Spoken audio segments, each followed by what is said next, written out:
Well, jury deliberations could begin tomorrow in former President Trump's hush money trial. As WGN's Brona Tumulty reports, jurors listening to closing arguments today. Good evening. The trial has been going on for about 4 weeks, with the former president facing dozens of felony charges. Today, though, his team of attorneys accusing the White House of using the trial to score political points. This is the time to stop him by voting him out once and for all.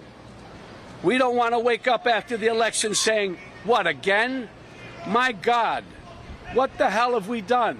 Actor Robert De Niro and first responders who were at the Capitol on January 6th speaking out today against former President Donald Trump.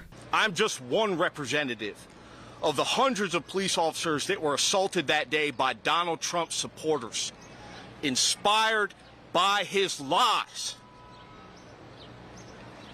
The lies that continue to this day to inspire my fellow Americans to turn against their fellow Americans, to turn against police officers. They were dispatched by the White House as closing arguments in Trump's landmark hush money trial are heard. Why is Joe Biden now making this a campaign event after months of weaponizing the legal system against President Trump?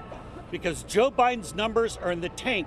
Trump advisor Jason Miller slamming the move, accusing the Biden campaign of exploiting media focus. After months of saying the politics had nothing to do with this trial, they showed up and made a campaign event out of a Lower Manhattan trial day for President Trump.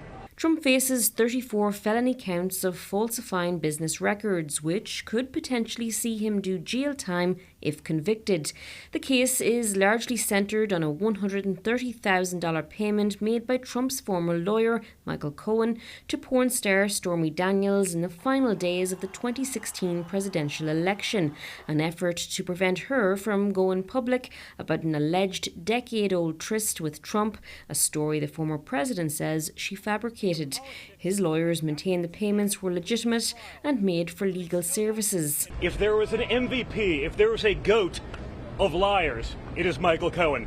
Michael Cohen is the embodiment of reasonable doubt. Cohen has already pleaded guilty to federal charges for his role with those payments. The Trump children today attacking the credibility of the prosecution's star witness. It is an insanity. It is an embarrassment. It's an abomination to democracy and to our republic. And yet it continues. Now, whatever the outcome of the trial, the jury must come to a unanimous decision. We're in the newsroom. Brona Tumulty, WGN News.